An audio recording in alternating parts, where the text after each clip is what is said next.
কেমন আছেন সবাই? সবাইকে আজকে দেখাবো ছাদে আমার ছোট্ট একটা ফুল বাগান। আর এই যে ছাদে আমি আসলে এই গাছটা দেখলে আমার ভীষণ খারাপ লাগে, কারণ এই গাছের ফুলগুলো আমার ভীষণ পছন্দের। আর এই গাছটা না অনেক কলি আসছে, কলি আসে কিন্তু ফুল ফুটে না। কলিগুলো এমনিতে নষ্ট হয়ে যায়, কেন আমি জানি না।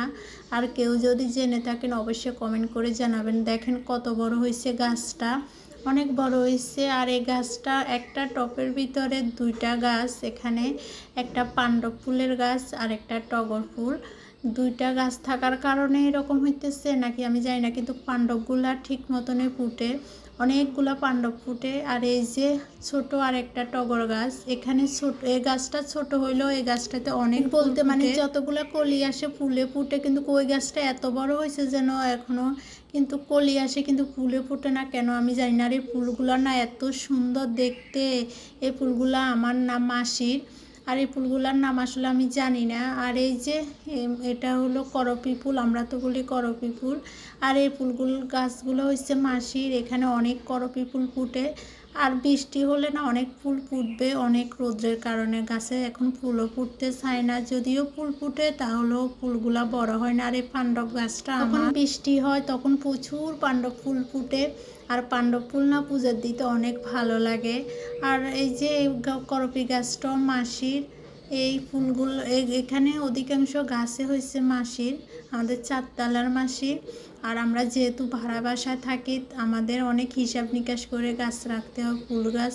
আর এই যে এটা হয়েছে সাদা ফুল গাছ, এখানেও অনেকগুলো ফুল ফুটার। দেখেন গাছের পাতাগুলো হলুদ হলুদ হয়ে গেছে জলের কারণে।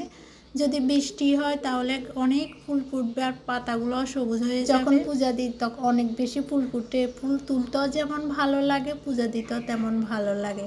আর এই যে তুলসী গাছগুলোর অবস্থা দেখেন, একদম ছোট ছোট হয়ে গেছে, পাতাগুলো নিতে অনেক কষ্ট হয়। আর এই যে এখানে আরেকটা হয়েছে কৃষ্ণ তুলসী গাছ বলি, কৃষ্ণ তুলসী গাছ, আপনারা কে কী বলেন আমি জানি না। আর আপনারা যদি কেউ জেনে থাকেন অবশ্যই কমেন্ট করে জানাবেন এই তুলসী পাতা পূজা দেওয়া যায় কি না। আমার কাছে এই তুলসী গাছটা অনেক ভালো লাগে, আর আমি জানি না এই তুলসী পাতা পূজা দেওয়া যায় কি না। কৃষ্ণ তুলসী পাতা আমি তো কখনো দিই নাই, আপনারা যদি কেউ জেনে থাকেন অবশ্যই কমেন্ট করে জানাবেন। আর দেখেন ওই যে চলে আসলাম আবার আমার টগর গাছটাতে। আমি মানে ছাদে আসলে আমার এই গাছটা দেখলে ভীষণ কষ্ট হয়, কারণ আমি অনেক শখ করে এই গাছটা লাগানো হয়েছে, আমার শাশুড়ি মেয়ে লাগিয়েছে দুটোটা গাছ। আর এই যে কতগুলো কলি আসছে, কিন্তু একটা ফুলও ফুটবে না, এবার ফুটে কিনা আমি জানি না। আর এখানে যে গাছেতে তরকারি কাটার পরে যে তরকারি খোসা থাকে এগুলা দিই। আর আমি যে কখন যে আমের আটি দিছি, আম খাওয়ার পরে আমের খোসা আটি সব কিছু গাছেতে দিই। আর দেওয়ার পরে দেখেন এখানে ছোট্ট একটা আম গাছ হয়েছে। আর এই আম গাছটা নিয়ে উচ্ছ্বাসের না যা টেনশন থাকে, কখন এই আম গাছটা বড় হবে, কখন এই গাছটাতে ফলবে, আর ও কখন আম খাবে। ও প্রতিদিন আসলে আমি দেখি গাছটা, টগর গাছটা, আম গাছটা, ও আম গাছটা নিয়ে ওর কত জল্পনা কল্পনা, কত কিছু ভেবে রেখেছে আম গাছটা নিয়ে। অনেক ফুল গাছ লাগাতে ইচ্ছা করে সবুজময় করে ফেলি ছাদটাকে ফুল গাছ সবজি গাছ দিয়ে। আসলে নিজের না তো, ভাড়া বাসায় থাকি, যার কারণে সব কিছু হিসাব নিকাশ করে করতে হয়। এই অল্প কয়টা ফুলের জন্য অনেক কষ্ট করতে হয়।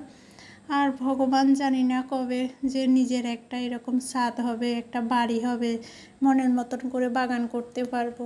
আর দেখেন ওইদিকে ওরা দুই বন্ধু খেলতেছে, এখন ওদের খেলা দেখবো কিছুক্ষণ।